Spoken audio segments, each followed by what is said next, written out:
বের করতে। আমরা তৃতীয় ধাপে আসবো ফতুয়ার কিতাব। কিসের?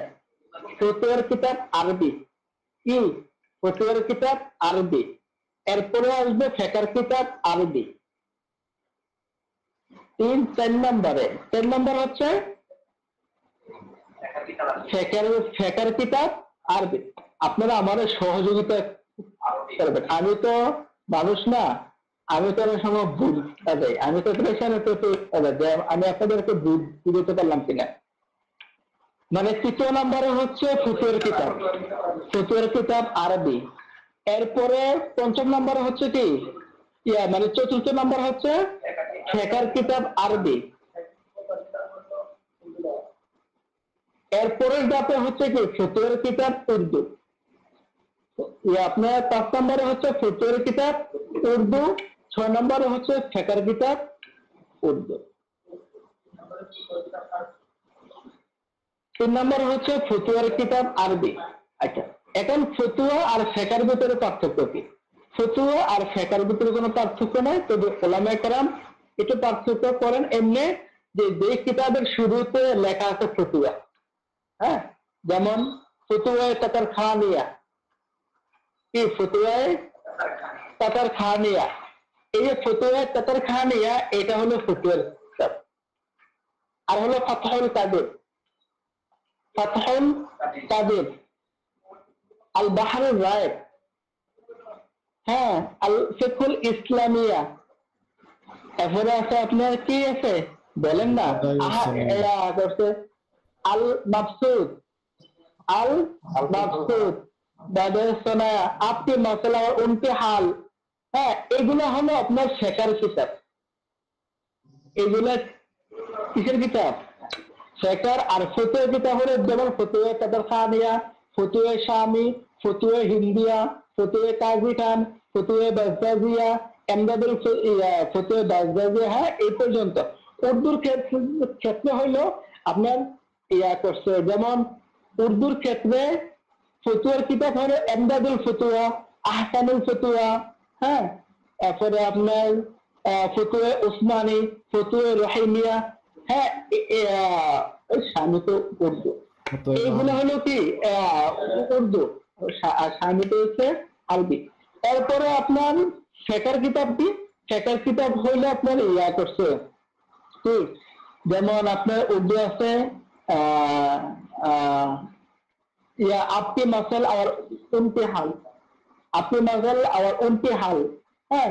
এরপরে আছে আপনার কি আছে কিতাবুন নাওয়াজিল, কিতাবুন নাওয়াজিল আছে, হ্যাঁ। এবার আরো অনেক কিতাব আছে। তো আপনার ফতুয়া কিতাবের পিডিএফ আমার কাছে অনেকগুলা আমি সংগ্রহ করছি। এইগুলা আল্লাহ চাইতে আছে আপনাদেরকে গ্রুপে ছাড়বো ইনশাল্লাহ, হ্যাঁ। আপনারা সবাই গ্রুপ থেকে এইগুলা ডাউনলোড করবেন। আর আপনারা চাইলে বিভিন্ন মাক্তাবা থেকে আপনারা পিডিএফ সংগ্রহ করতে পারেন। আমি একজনের কাছে দেখলাম প্রায় 200-র মতো ওর কাছে ফতুয়ার কিতাব পিডিএফ, 200।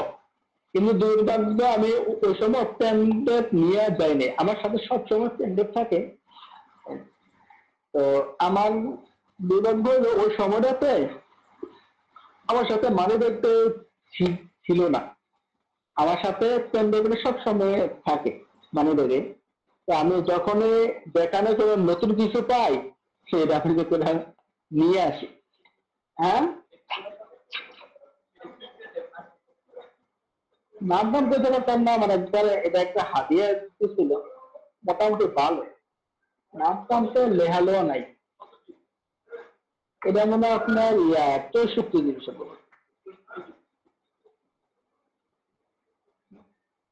এটা দিয়ে একদম মাদ্রাসা শুরু থেকে অনেক কাজটা করতেছি, ভালো কেন্দ্রটা অনেক, হ্যাঁ হ্যাঁ। কিতাবের লেখকদের জীবনীত শুরুতে ক্লাস করেছে বিশাল। এরপরে ছিলেন না কোন কিতাবের মুসান্নিফকে, এটা আপনারা সংগ্রহ করবেন। কিতাব যেহেতু আছে, কিতাব খুললে তো আছে, হুজুরের তো আর এত এলেম আছে, হুজুর তো আর এত মুখস্থ নাই। তাহলে আমরা কি শিখলাম? আমাদের আজকে ক্লাসে আমরা ফতোয়া লেখার যে শর্তগুলো শিখলাম, এরপরে আমরা হাওলা যে লিখবো, হাওলার যে তারতিবটা হবে, ওই হাওলাটা কোন তারতিবে হবে তা আমরা শিখলাম। শুরুতে হবে সরাসরি নফস, কোরআন থেকে হাওলা আসবে। কিসের থেকে আসবে? সরাসরি কোরআন থেকে হাওলা আসবে। দ্বিতীয় নম্বর হলো সিয়াসি ইফতার, হ্যাঁ হাদিস। এই যে এলাউস সুনান, এই এলাউস সুনানটা কিসের কিতাব? এলাউস সুনান এটা কিসের কিতাব?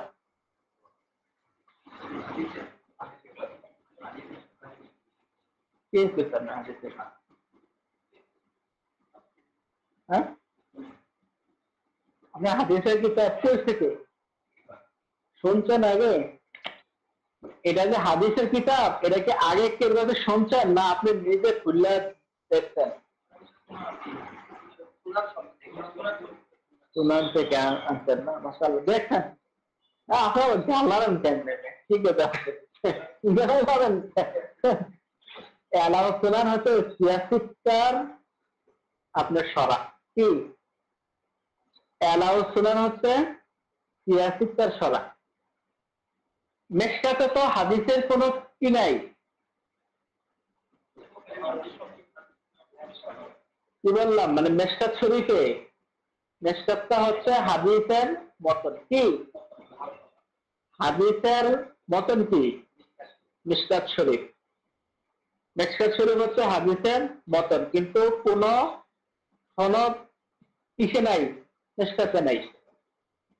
সনদ আছে মানে সিয়াসিতা। হ্যাঁ, সিয়াসিতা তো হাদিসের মোটামুটি ব্যাখ্যা করছে, আরো খোলাসা করছে কই? এলাও সুনান। এই সিয়াসিতার কিতাবকে আরো বিশ্লেষণ করছে কোথায়? এলাও সুনানে। আপনি মাসালা লেখার জন্য আপনি সরাসরি হাদিস থেকে আপনি মাসালা বের করতে পারবেন না। সরাসরি হাদিস থেকে অনেক সময় মাসালা বের করা যায় না, কিন্তু আপনি যখন এই হাদিসটার রেফারেন্সে আপনি যখন এলাও সুনানে মাসালা খুঁজবেন, তখন দেখবেন যে আপনার সেখানে বিস্তারিত আলোচনা করা এবং হাদিস নং সহ। যার জন্য এগুলা মোতালা করতে অনেক সহজ এবং অনেক ভালো। আমাদের এখানে যতটাই হাদিস মানে ফতোয়ার কিতাব আছে, এখানে এই ফতোয়ার কিতাবগুলা আমরা পড়ছি, আমরা মোতালা করছি, যেগুলা এখানে আছে ওই সমস্ত কিতাবগুলো, বুঝতে পারছেন? এই জন্য মানে কিতাবগুলো আসলে একটু খুললা দেখার প্রয়োজন, একটু খুললা দেখার প্রয়োজন। না, এখন হচ্ছে যে হুজুর ফতোয়ার কিতাব বা ফিকহের কিতাব, এইটা আমরা কোনটা থেকে শুরু করব? হ্যাঁ, তো এটা শুরু করার জন্য শর্ত হলো কোন কিতাব আগে লেখা হয়েছে সেটা আগে দেখতে হবে। কোন কিতাব আগে লেখা শুরু হয়েছে, কোন কিতাব কোন মুসান্নিফ আগে লেখেন সেটা আগে বের করতে হবে। বলে সেটা আমরা বের করবো কেমনে? সেটা কিতাবের গায়ে মুসান্নিফের জন্ম তারিখ, মৃত্যু তারিখ, এরপরে উনি কত সালে শুরু করতেন, কত সালে শেষ করছেন, এইগুলা উল্লেখ থাকে। এইগুলোর জন্য আসলে মোতালা করার খুব প্রয়োজন। আমাদের একটা আপনার ম্যাপ ছিল, আমাদের ইসলাম বিভাগে একটা ম্যাপ ছিল, ওই ম্যাপটা আমি আজও সংগ্রহ করতে পারি নাই। ওই ম্যাপে কোন কিতাবের মুসান্নিফের কি কোনটা আগে পড়ে আপনার এইগুলো আপনার ধাপে ধাপে অনেক সুন্দর করে সাজানো ছিল, যা একটা ছাত্রদের জন্য অনেক উপকারী। কিন্তু আসলে দুর্ভাগ্য এটা পাই নাই। এটা আপনার ওই আমাদের ইফতার বছরে শেষ হওয়ার আগে ম্যাপটা আপনার ছিঁড়ে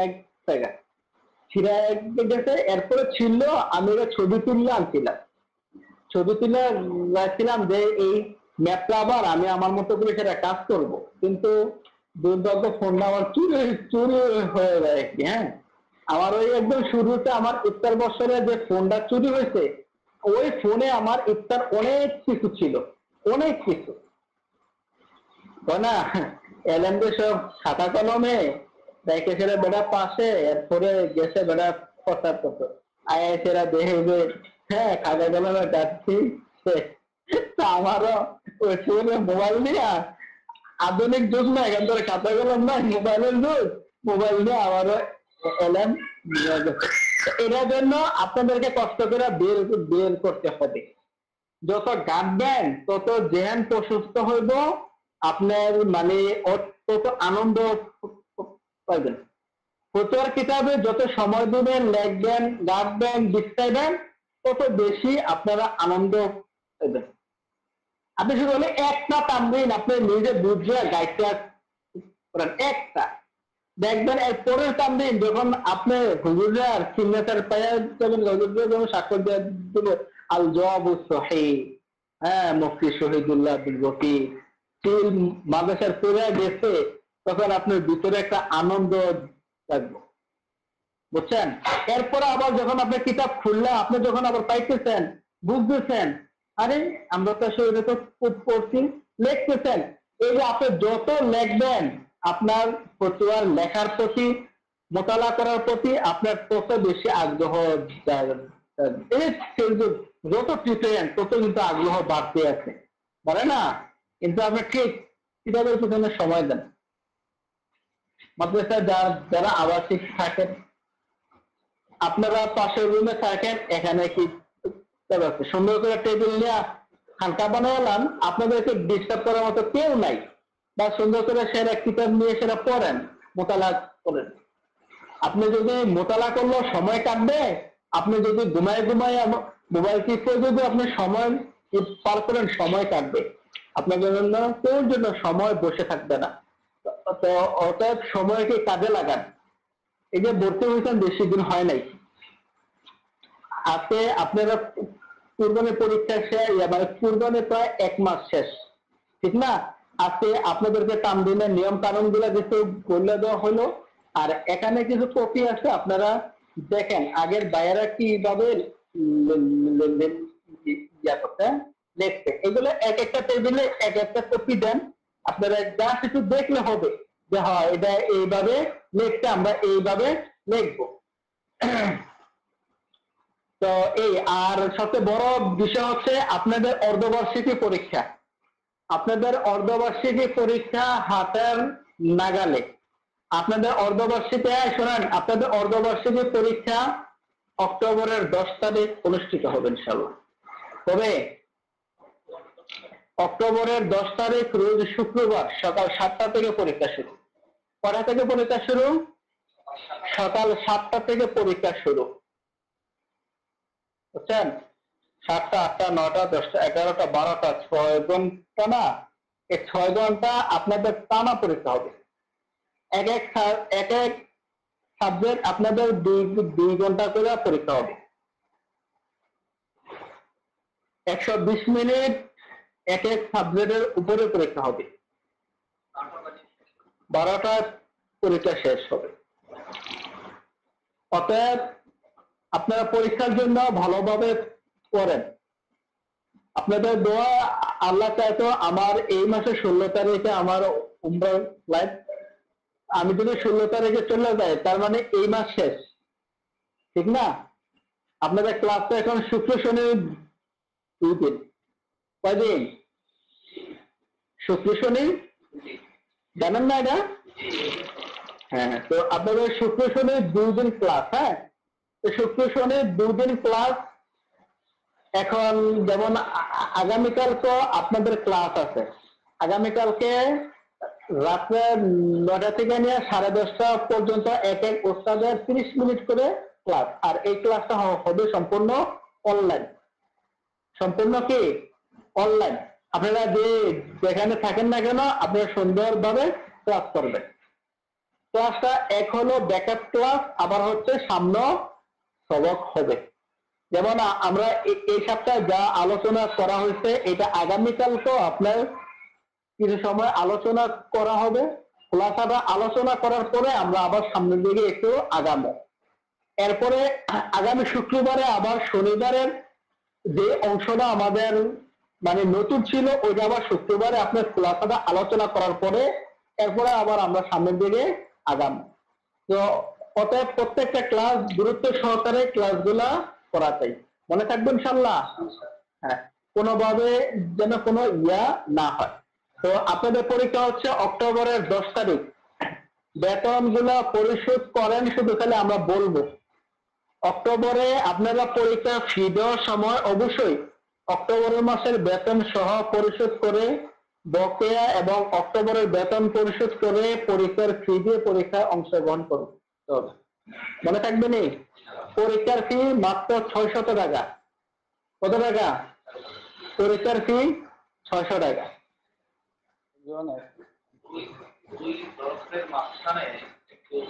কোনো বিরতি থাকবে না, কোনো বিরতি থাকবে না। বিরতি থাকলে এই যে এত ছাত্র আপনার 2-5 মিনিটে আপনার জরুরত শেষ করা সম্ভব হয় না।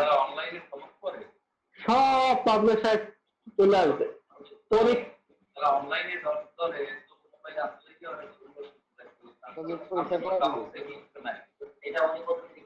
মানে ক্লাসে ক্লাসে ক্লাসে তো আপনারা একজন ওস্তাদ দেওয়ার পরে যাবেন।